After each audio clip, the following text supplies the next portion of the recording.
Oh, hello everyone.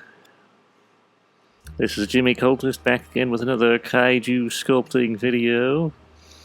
And as of right now, we have 1,000 subscribers. So I would like to thank everybody for that. We intend to make something a little special for our 1,000 subs by popular demand, and I didn't know there was demand for such a thing, but Richard III Godzilla is something we will be making. I thought Rodan would be our last sculpting video, but no, Richard III apparently, Godzilla, Richard III, will be our last sculpting video. Anyway, let's get down to, last Godzilla-related sculpting video. We may do some tutorials on clothing and other things later. But, yeah, I was a bit surprised. I imagine what happened is, Billy and I were thinking of doing it because the design was interesting. But without context, people were probably drawn to the idea, just naturally, like... If we had a poll that said, do you want us to sculpt the Kaiju Mrs. Mavilda, that people would probably say, yes, I don't know what that is, but I want to see what it is. But Richard III Godzilla, to explain, is somewhat of an in-joke. As people who are familiar with Godzilla might know, there are many different variations on the old character, Godzilla. There's lots of Godzilla variants out there. Richard III was sort of a parody of this concept. Although the design, for being a parody, it's actually pretty legitimate, but it was the idea that Godzilla combined with the genes of Anguirus and the genes of the historical figure Richard III. King of England. That's probably the weirdest aspect of it. An Anguirus-Godzilla combination probably actually isn't that unusual. Once you add Richard III to the mix, it gets a little goofy.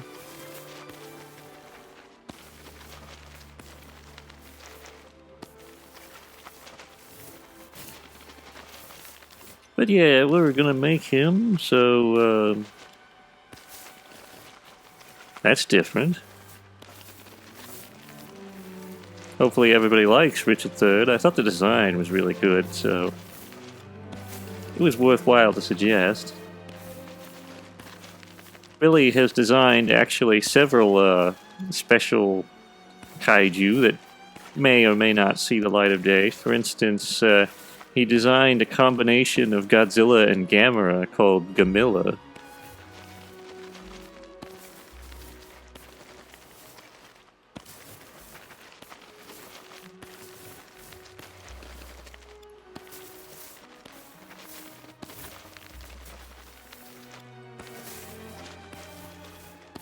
Although I don't want to get stuck making too many fan variations of things, but if people really want to see it, he's actually made some legitimate redesigns of Kaiju as well. The Anguirus design that I used recently for Godzilla GR is actually designed by Billy. I listed it below, but I don't know if people pay attention to the descriptions of these things.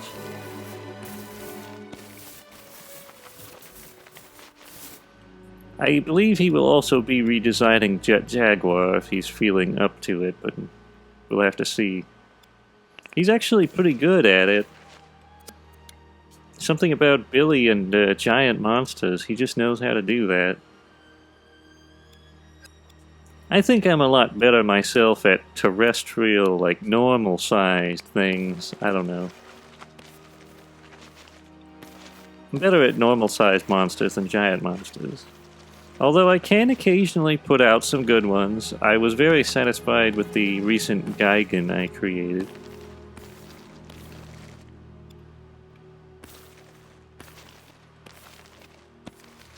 Although I will say the Gigan that I created was sort of not entirely. I mean, I guess it came from my subconscious, but it's partially based off of a false memory I had of a Godzilla vs. Gigan Heisei film. When I was a child, I remember seeing it on a VHS tape. It was like a trailer for, before, what do they call those? Previews? Yes, previews before you watch the movie. They have like trailers for other films. And I remember seeing a Godzilla vs. Gigan, but it was like, made in the Heisei era. Which isn't a thing if you're familiar with Godzilla. There never was a Godzilla vs. Gigan made in the Heisei era. But I distinctly remember kind of what Gigan looked like, or at least aspects of him. The memory gets a bit fuzzy. I remember seeing some G-Force vehicles, like some large vehicles going through a foggy city at night. And I remember Gigan having gray metallic skin. And looking sort of like the one, that I released recently. So if you're curious what he looked like, it's pretty close as I can remember. This is not the first time that I have misremembered something as happening that didn't happen. I think they call it the Mandela effect, I'm not sure. I also remember seeing Megalon in the Final Wars trailer.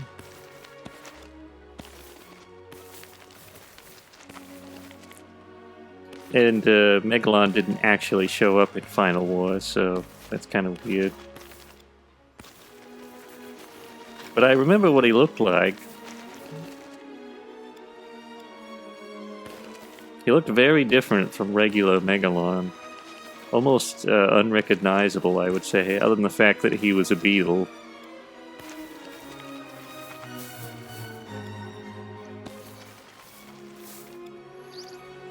But this thing where I see or remember stuff that didn't actually happen seems to occur quite a bit. I've played a video game on the Nintendo DS that didn't actually exist, I found out, so I don't know what to think of that. It was called The Dawn of Time. I tried to look it up and find images of it, and I can't find anything. It's as if it, just doesn't exist. But I remember playing it when I was a child, so I really don't know what to think about that subject.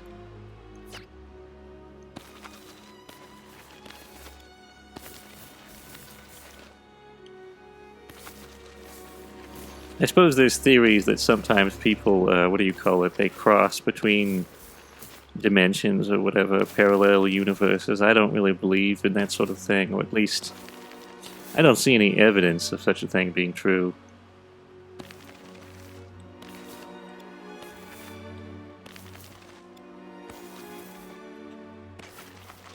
I think what it is it's the fallibility of human memory. Things get mixed up and altered and, Plus, when you're a child, you're not really all there anyway. Like, kind of more excitable and prone to delusion. So you could probably see a few Godzilla vs. Gigan films that didn't exist, or a few video games. Although it is really weird. I specifically remember gameplay elements from that game, and I remember what it looked like and everything, and playable characters, so that's really strange.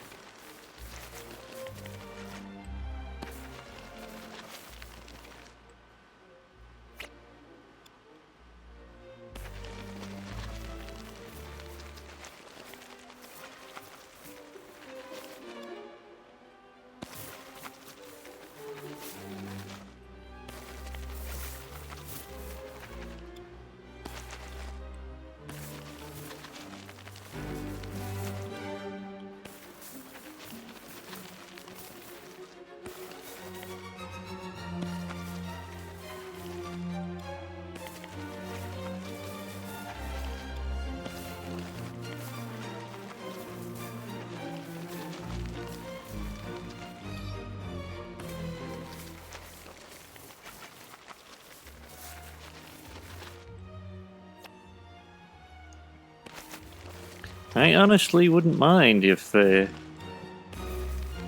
know, there was a Godzilla versus Gigan Heisei era film. I think it'd be kind of cool if I just woke up one day and that was real and maybe I didn't misremember it.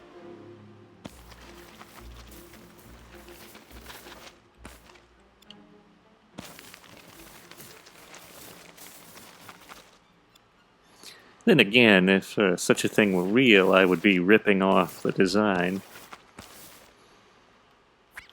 Well, not exactly, I guess. I'm adapting, you know. I'm trying to adapt Godzilla rather than, you know, ripping it off and claiming it as my own or whatever. Some of the designs I don't alter that much because, you know, sometimes I get inspired. I'm like, let's make a, you know, better version of Anguirus. Well, not necessarily better, but just different. You know, something that's got a different flair to it. Occasionally, though, I've just adapted the Kaiju directly because you know, if it ain't broke, don't fix it. Probably the best example of this is Kaiju. I really don't see anything wrong with the design, and I don't see any way to improve it. So, yeah, just left it the way it was. There's a couple other monsters. I think I didn't really change Batra that much. Could be that I'm just not super inspired by Batra.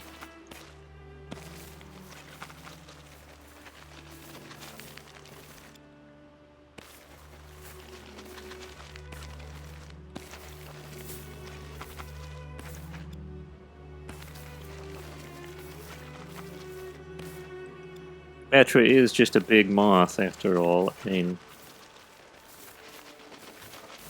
there are ways I could change it, but I don't know. I thought the design was okay for what it is. Some things, the name of the game is improving the design, because, you know,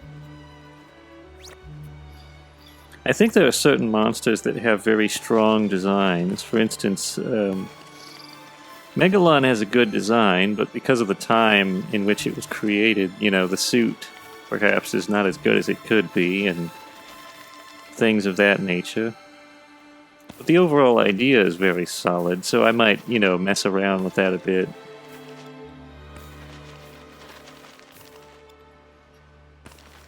There's a couple of monsters that I just don't care for the design, really, you know, on a fundamental level, where I'm just kind of like, well, that just doesn't appeal to me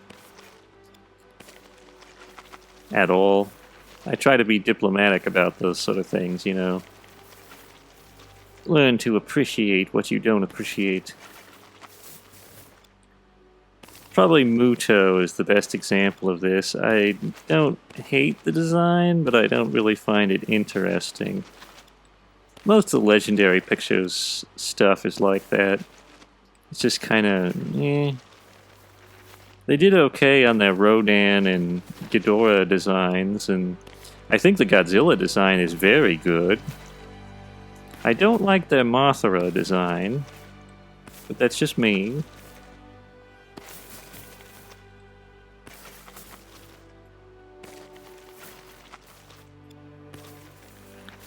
I also kind of think the King Kong design, this is not necessarily their fault, but I feel like King Kong in general is just kind of, he gets old very quickly.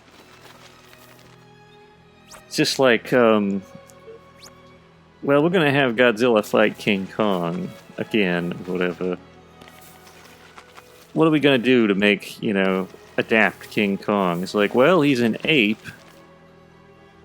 He looks like an ape. We're gonna make him a realistic ape. And we all know how interesting apes are. Of course, you know, he's always been a big ape, but some of the things, you know, some of the other designs were more distinctive, like the The 30s version kind of has that wonky stop motion going for it, kind of makes it stand out. Plus, it's the original first one, you know. A giant ape once isn't too bad. The King Kong that fought Godzilla in the Showa era, I would say what he has going for him is he looks ridiculous. And he's memorable in that regard. I actually prefer the King Kong Escapes design over the Godzilla vs. King Kong design. I think it's just a tad funnier. It has very big, goofy eyes and a gaping mouth. Makes him look very stupid. I personally prefer that version of all the kaiju-sized Kongs I've seen. I think Billy did a good job on the King Kong that I made recently for GR. Kind of a creepy King Kong, I suppose. I must be one of the few people who doesn't necessarily associate something looking creepy with it actually being evil.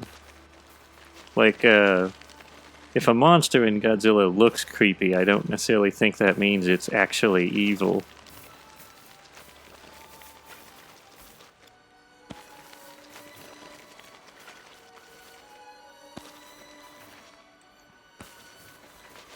I mean, Godzilla could be considered kind of creepy himself, honestly.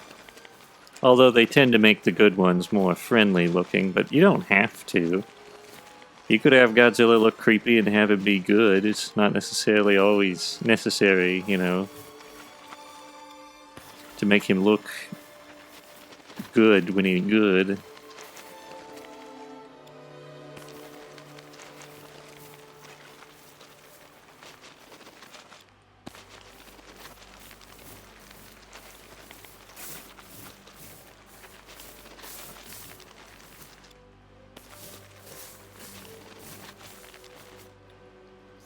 But yeah, the King Kong in the new Legendary Pictures stuff, I don't know, it's like brown ape. He has an axe, and they gave him like a robot arm or whatever. It's just like... doesn't help, I'm sorry. It also doesn't help that there's other characters that are inspired by King Kong. That pretty much are the same. For instance, Kongar from War of the Monsters essentially is just a brown ape. And if you're someone who grew up playing that, you know, I didn't have anything wrong with Kongar, but so many brown apes just gets kind of repetitive.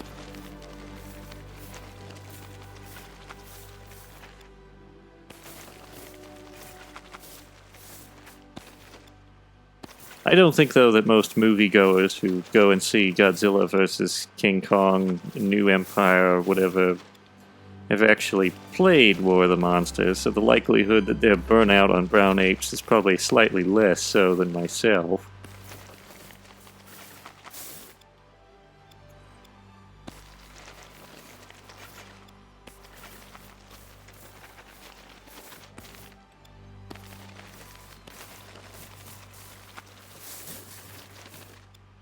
It's also partially what informed our decision to make Kaotarang, the character we created for our own game, Monster Bash.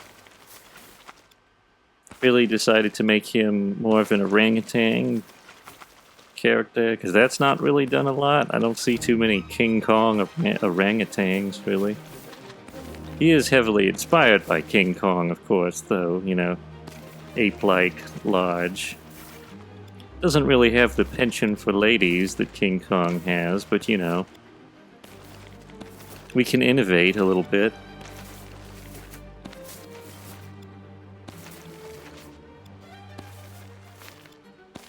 I'm not really sure that the Legendary Pictures one has the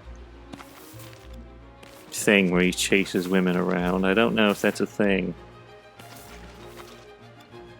I think instead he, like, chases this little girl around, or something like that.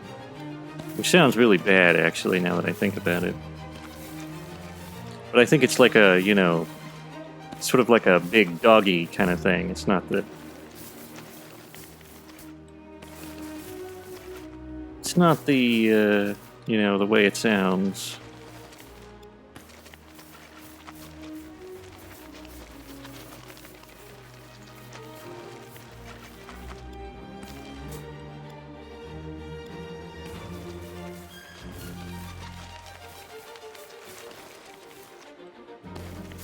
Honestly, we don't necessarily have to assume, you know, in the original King Kong, I'm not sure we actually have to assume that Godzilla is attracted, not Godzilla, King Kong. I don't know if we have to assume that King Kong is attracted to the woman or whatever, the blonde.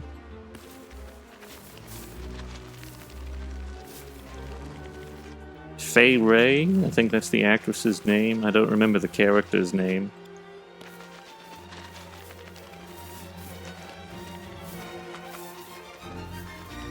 He could just be, what do you call it?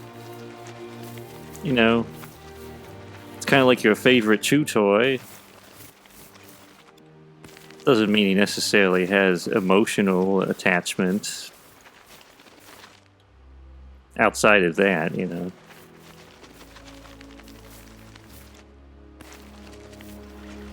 He is, after all, a big animal. I don't think everything that goes on in his brain is entirely relatable to us. I find it funny that in the 1950s Godzilla vs. King Kong, they say that Godzilla has a tiny brain and that King Kong has a large one. See, based off their behavior, I would actually assume the opposite. King Kong kind of seems like an idiot to me. I would assume that Godzilla is more intelligent, but I guess they had to give King Kong something to be superior to Godzilla, because basically everything is lacking. Godzilla could pretty much instantly kill King Kong. I mean, he has fire, you know. King Kong has nothing.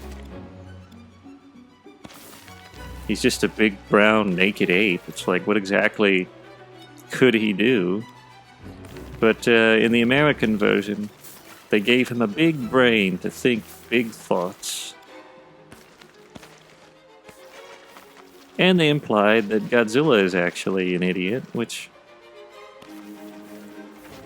he has made some choice decisions in the past, but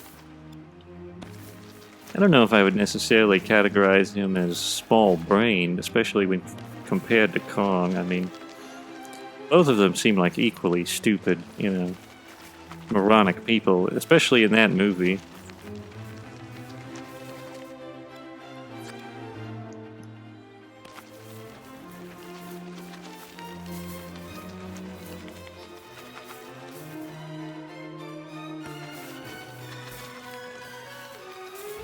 I'm not sure, but I think the most intelligent kaiju, I mean, there's probably some exceptions to this rule, but it would probably be Ultraman or something thereabouts. Because Ultraman actually has the capacity to, you know, he's sentient? I suppose Godzilla is sentient too, but not quite, you know, in the traditional sense. He's kind of like near sentient. I don't know if he's exactly, like, intelligent. Intelligent kaiju with Richard III Godzilla. Oh yeah, I forgot about that. Richard III Godzilla is actually intelligent because he has the extreme, what do you call it, craftiness and cunning of Richard III in his DNA. So he might be the one version of Godzilla that is actually extremely intelligent.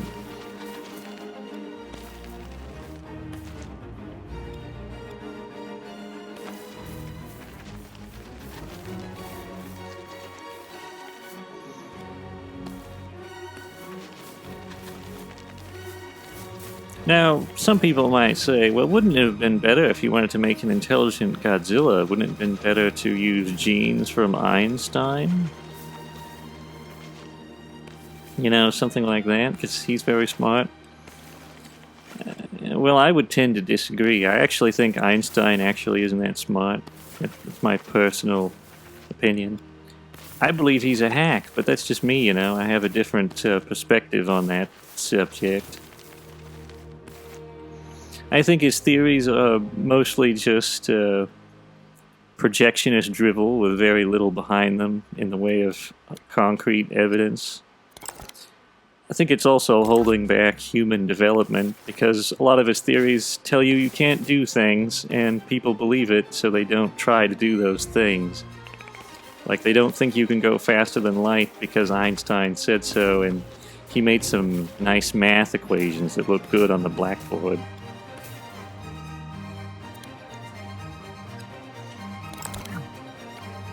I don't think science should be closed-minded, even if, you know, the odds are slim. I think you should always be uncertain as to what you can and cannot achieve. Also, I put a lot of value on concrete, you know, contributions to society because Einstein, other than a refrigerator that he patented with the help of someone else and supposedly being responsible for the atomic bomb, I'm not even sure how true that is, but other than the fridge, if we're uncertain about the atomic bomb, which I am, what did he do? Well, like, what did he contribute to society? I mean, Edison made a light bulb. You know, Nikola Tesla, you know, also made a much better alternating current system for electricity. And he made the first unmanned submarine. Look it up, it's very bizarre. He made a remote-controlled submarine back in the era where electricity was still being developed, you know, well, electric light, I should say. That's pretty weird. But that's the kind of thing, you know, if he said something about science or whatever, I would be inclined to believe Nikola Tesla because he actually has done something. The way I see it, Einstein has done very little except make people closed-minded and less explorative. Einstein. It's just... His hair was really cool. Well, I will admit he had big hair. And he may have inspired Ripperoo in Crash 2, so he's got that going for him.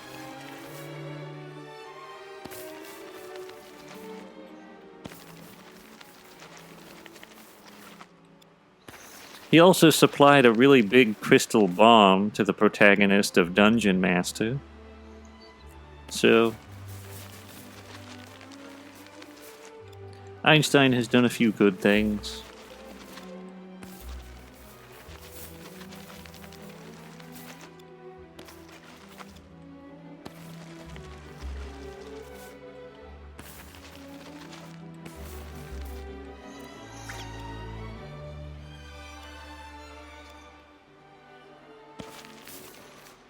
I think when it comes to science, people really need to start, what is the word, thinking for themselves. There's a little bit too much reliance on old theories.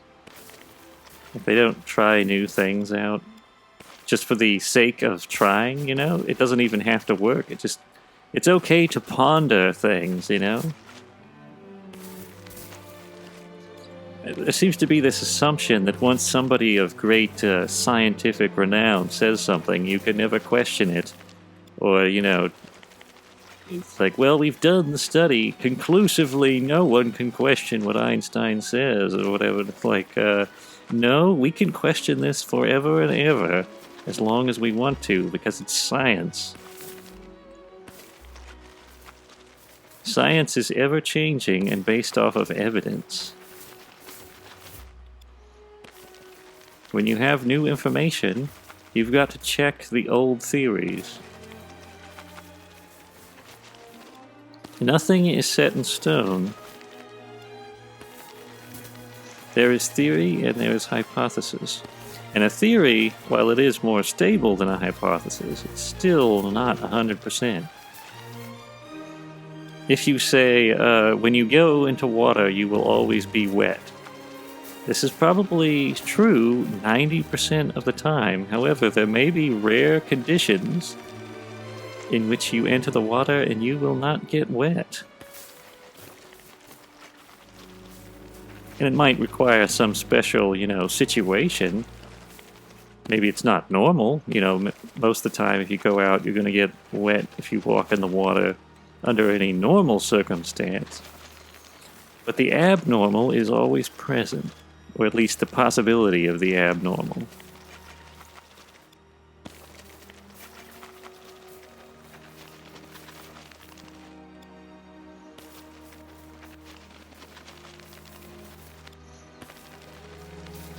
So I think scientists could benefit from being just a little bit more open-minded, perhaps.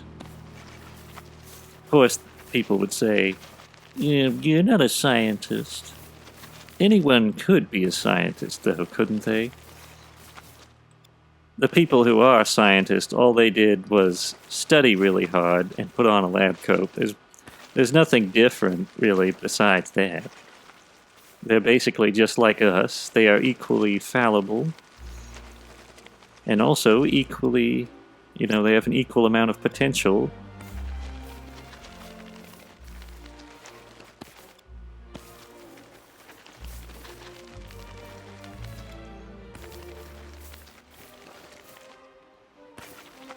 People short sell themselves, I think. I know that a lot of people, it's true that humanity, we're not generally the brightest. But people short sell themselves. They're like, oh, I could never think of anything as smart as a scientist. It's like, you actually can. The chances may be slim, but it's possible you could actually discover something that a scientist couldn't.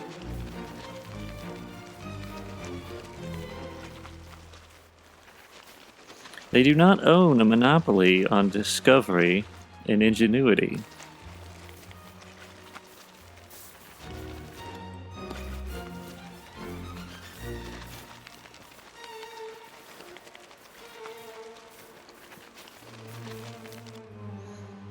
They also don't own a monopoly on being right, which is one of the reasons why I take what they say with a grain of salt.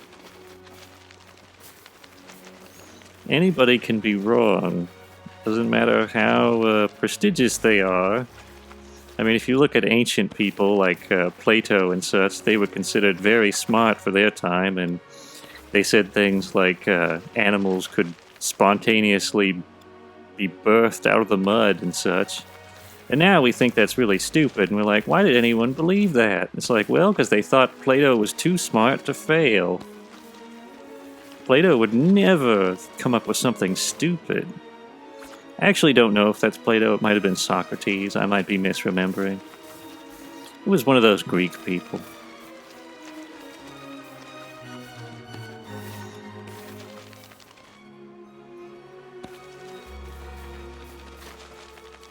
Anyone can be wrong, though. Godzilla has a tiny brain.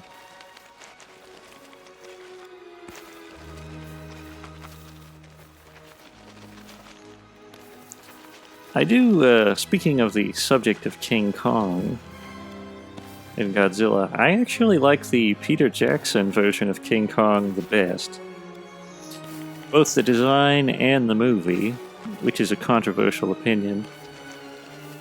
I've heard people say that, well, let's just say hardcore Kong fans, which are a thing apparently, say that the modern, well, it's not really modern anymore, but the Peter Jackson film, they say it's really just, drivel. I wasn't aware that the original King Kong was high art. I guess Aristotle, you say? Oh, okay. Billy has just told me that Aristotle was the one who believed in mud animals or whatever. But on the subject of Peter Jackson's King Kong, apparently the 1930s Kong is high art and the Peter Jackson King Kong is trash, despite the fact that it's really fun. I will say it drags on a bit. It's like 3 hours long. But it's very fun. I would recommend. Some of the special effects have held up pretty well also. Not all, of course, but, you know, some of the special effects in The Lord of the Rings didn't hold up so well. I think the most noticeable area in Lord of the Rings where the CG is a bit lacking is the wargs. Maybe that's just me. I thought that the wargs, they don't hold up quite as well as they used to. They did really well in the miniatures, though, and all that other stuff, so... You know, a lot still holds up. And I think a lot about King Kong holds up.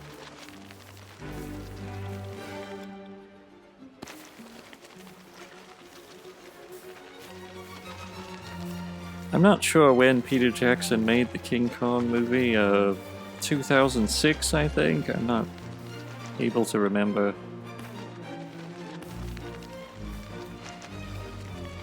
I think Jack Black is the best character.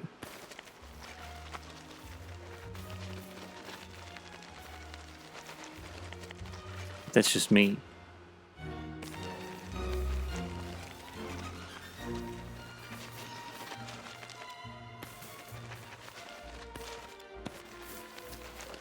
Oh, another thing that the Peter Jackson King Kong gave us was apparently a surprisingly decent movie tie-in game, which I unfortunately never got to play, even though it was kind of my era of gaming. I mean, the PlayStation 2 era.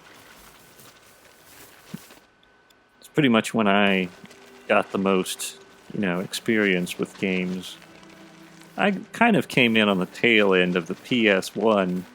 Got a little bit of Crash Bandicoot and Spyro in there, but not too much. Then the PS2 came out, and it was all, you know, Lord of the Rings, Two Towers, Battlefront 2004, Battlefront 2, which was actually kind of a disappointment to me and, you know, other people. Billy didn't like it very much. I think he was expecting something more like Battlefront 3, which ironically never came out. Yeah. Battlefront 3 was more like what I was thinking when I wanted to Battlefront. Yes. It's very sad that things like that sometimes fall through. I was very excited when the, what do you call it? Battlefront 2015, the DICE version came out. I actually like that game. I know that there's some flaws with it. The only thing that was missing from 2015 was the clone. That's true. The lack of the prequels content was extremely noticeable. However, I will say that they did a very good job of adapting the original Star Wars trilogy in terms of the effects and the sounds and everything. It was very authentic. Yes, very authentic. That's why the Clone Wars would have been so good if they had the prequels. Yes, I would have liked to have seen what they would do if they had had time to put the prequels in. I bet they could have made that very authentic, and they might have had more characters too.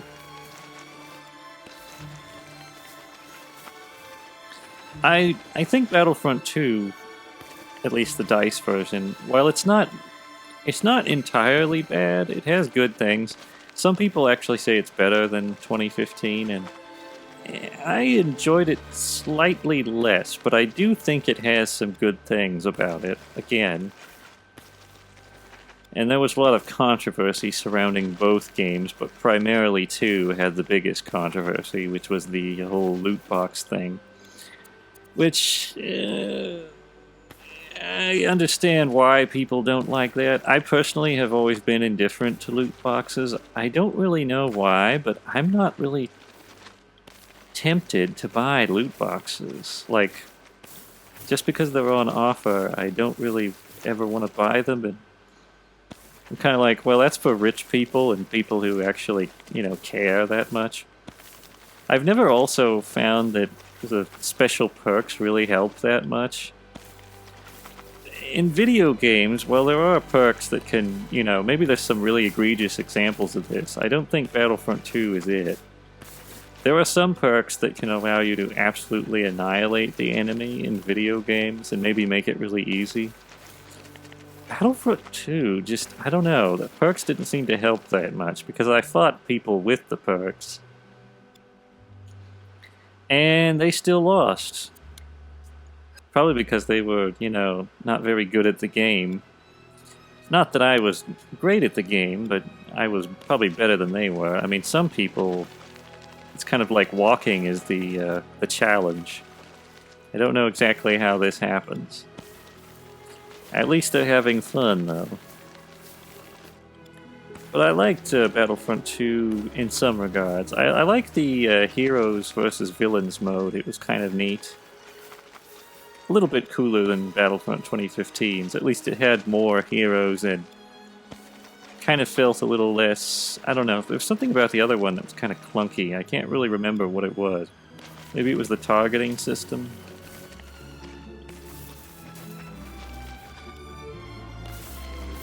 But Battlefront 2 had a fun HVV mode.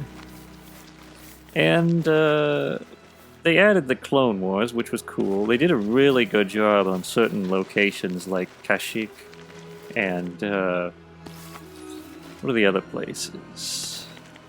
Geonosis? Like, some of that stuff was really good. Also, some of it came a little too late in the day. I think I would have liked it if they had kept the game in the oven a little longer and added in some of that stuff, you know, from the very beginning.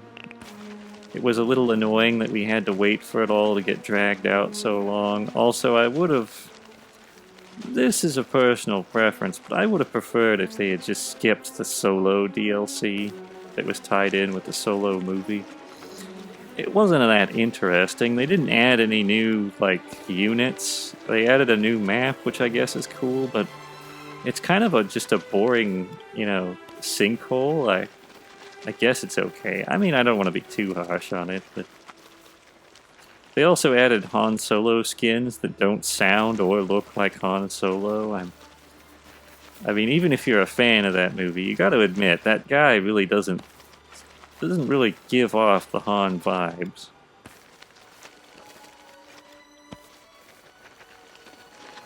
I feel like maybe it would have been better had they just kind of gone with the Mandalorian approach, where he's sort of a knockoff Han Solo, and he's not actually Han, like he's, I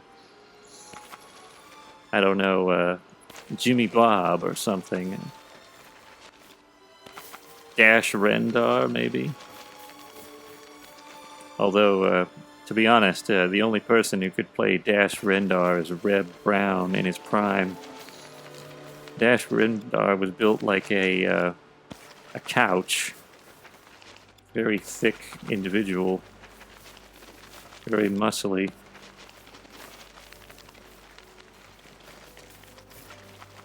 He also had sausage links on his shoulders for some reason. But I think Solo probably would have done better if it had not been Han Solo, although ironically nobody would go watch it. So maybe it wouldn't have done better, I don't know. But for me personally, I think they should have left Han out of it. For one thing, you can't be very creative when Han's involved, because it's like, we know he has to end up joining the Rebel Alliance. We can't do any major character changes either, because, you know, he's Han, and we have to have him act like Han. We can't have him go through any character growth. I think they tried to do something like that, but didn't really. They actually had Han acting kind of like he does after he has joined the rebellion, where he's trying to do the right thing, because when we meet him in New Hope, he's like, you know, he doesn't care about anything. He cares only about money. It's like, that's kind of where he should be in Solo. He should be a cynical, you know, money lover.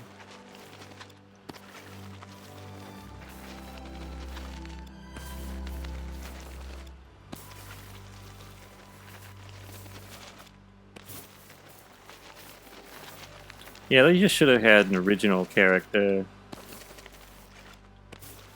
Cassian Andor, maybe? I mean, they seemed to like having him. I don't personally get the appeal of Cassian Andor. Not that there's anything wrong with the character, but it's just so specific. I mean, they made a show about him, and I guess the show was really good. It's just kind of weird. It's like, I'm trying to think of the equivalent. It's like making a Chewbacca show. It's like, well, Chewbacca's a thing, but did he require his own TV show? I don't know. He didn't actually get one, by the way. People give Chewie a lot of lip service, but at the end of the day, they wipe their feet all over him, you know, because he's a hairy carpet. Nobody really cares about Chewie. They put him in the prequel, not the prequels, the sequel trilogy. And they pretty much just had him walk around and do nothing. I mean, not that Chewie was ever super involved in anything that happened to begin with, but you might as well just cut him out at that point.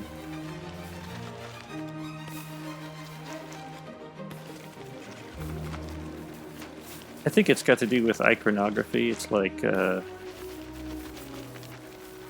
Chewie is a familiar Star Wars asset. You kind of have to put him in there because it's like, oh, it's Chewie, you know? Kind of like Jabba the Hutt, Stormtroopers, and Darth Vader.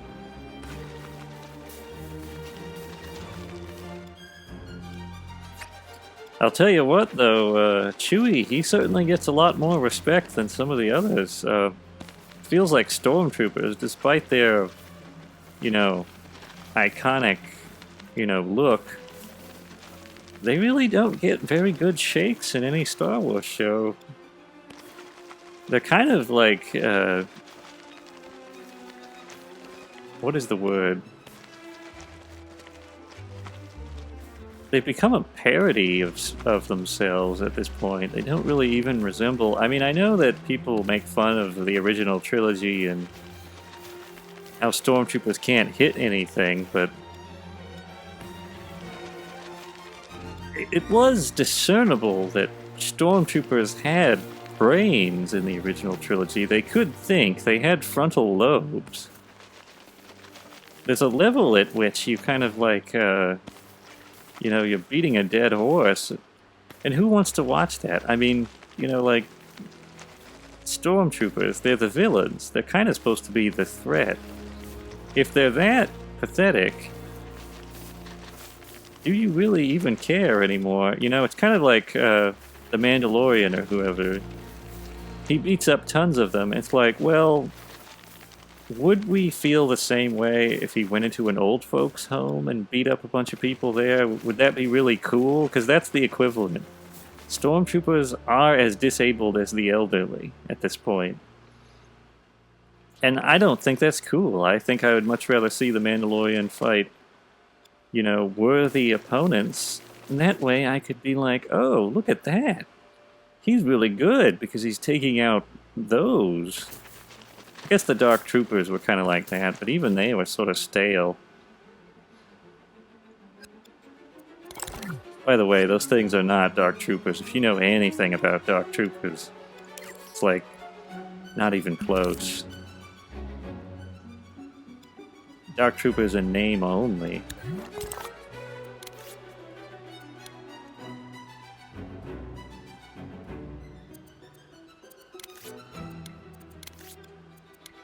Alright, we can move on to the paint job.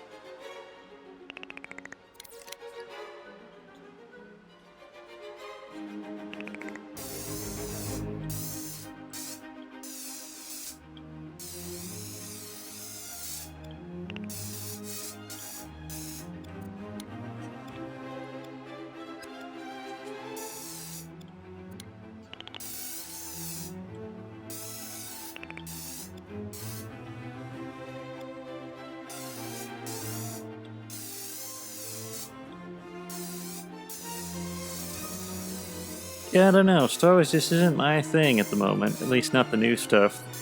The original trilogy is great. And the prequels, while flawed, are fun. But the new stuff, I think I'll give it a pass from now on. I think they can have their fun in their, you know, ball pit at McDonald's or whatever.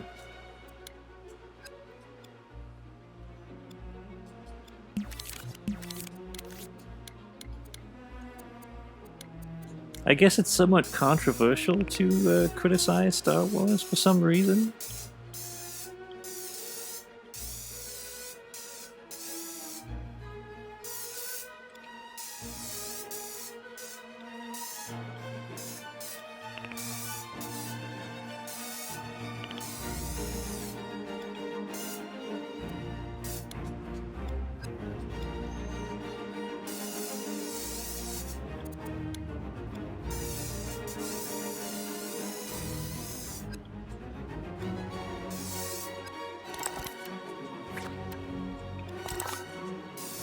I think it's because a lot of people still like it, I suppose, and they're a little bit irked by the idea that it's not as good as it used to be. Which is understandable. I mean, as a person who liked Star Wars and still does like real Star Wars, it is actually a bit disappointing when it's not so good.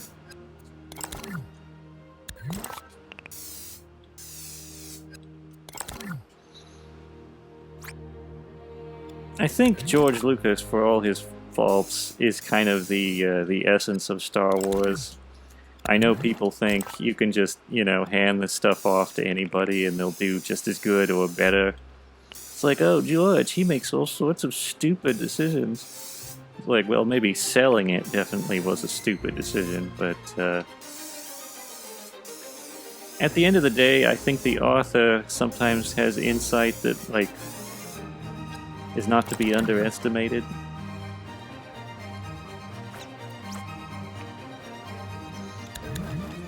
For instance, George R.R. Martin. You know, say what you want about the guy and his decision-making, which I'm not super familiar with it. I mean, I know a little bit about the guy.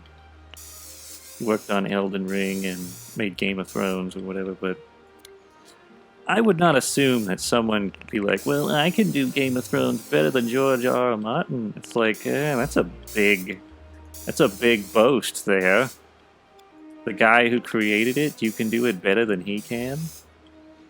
The guy who essentially, if he hadn't made it, it wouldn't exist? It's like, if you're so good, why didn't you think of it before he did?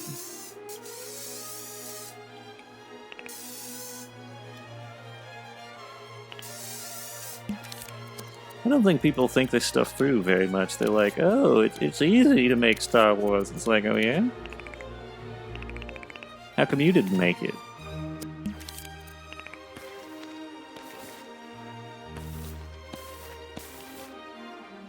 Well, it is, and it isn't. True, it's a tricky proposition.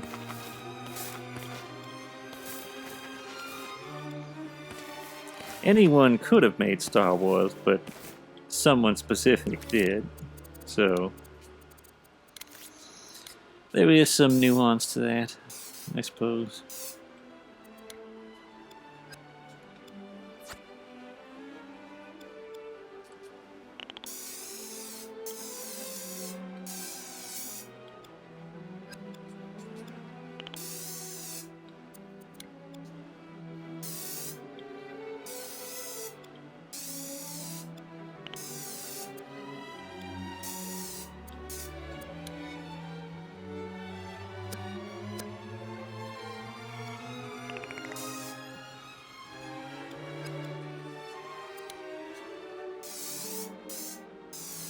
Personally, I think it is actually possible, if you're not George Lucas, to make good Star Wars. It just takes a certain degree of restraint and respect for the material. You kind of have to go at it, you know. It's okay to be creative, but you also have to be a little bit sober in how you approach these things, because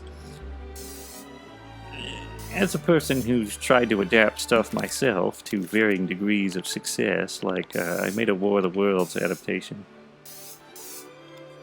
I was pretty confident that H.G. Wells made the definitive version, because he's, you know, the guy who made it. And I was like, I might be able to add some things. I might be able to make like some little additions here and there. But it has to be done with a certain level of respect for the fact that you didn't create War of the Worlds. Same with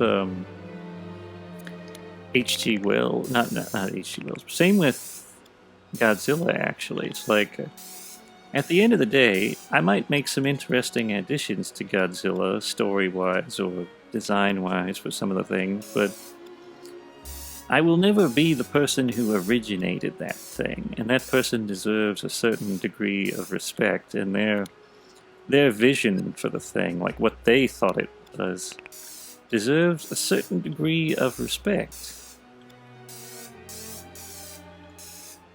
Kind of like what Peter Jackson did with Lord of the Rings. I know a lot of people, you know, hardcore Tolkien fans think he messed it up, and maybe he did, but he seemed to be trying to respect the source material. He seemed to be reverent of Tolkien's ideals and vision for the thing, so I think he did right, personally. I think that Lord of the Rings, while it may not be quite the same as the books are actually a little bit more thoughtful or thought-provoking. They're not quite as action-packed, but while he didn't exactly do it, you know, the same, it was still very good. It was still very fun. It was an interesting take on the story, and it had some nice additions. So, yeah, it's just be respectful. That's the main thing. I don't think people nowadays really care too much about being respectful. They're like, oh, whatever. I didn't make it, so I don't care. It's like, but these things are someone else's creative property. Their baby, if you will, you know? You didn't make it.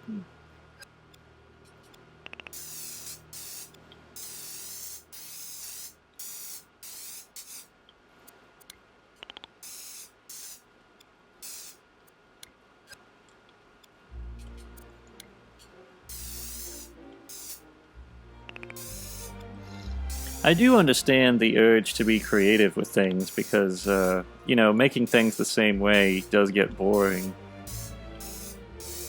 Like, I might, you know, if I was given the chance to adapt Star Wars, I might do something a little bit different with it, but I feel like what they're doing with it now is just, let's just do whatever we want without any kind of forethought whatsoever and just break everything and find out if people care that we broke it all. It's just like, it's not really how you adapt something. Kind of an immature basis for adaptation.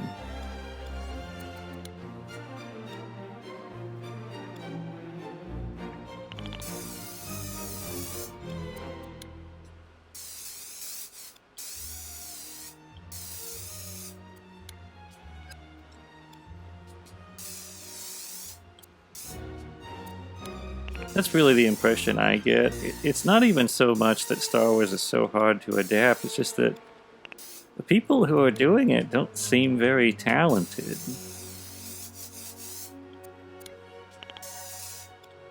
They're kind of novices at, you know, writing and doing things.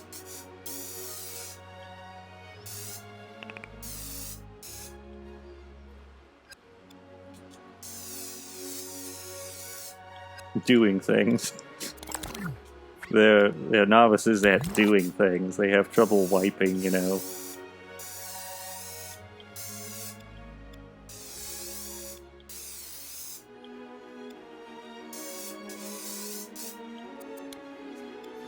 People are like, oh, how can you make fun of these people? It's okay to poke fun. People poke fun at me somewhere, I think, if they know I exist.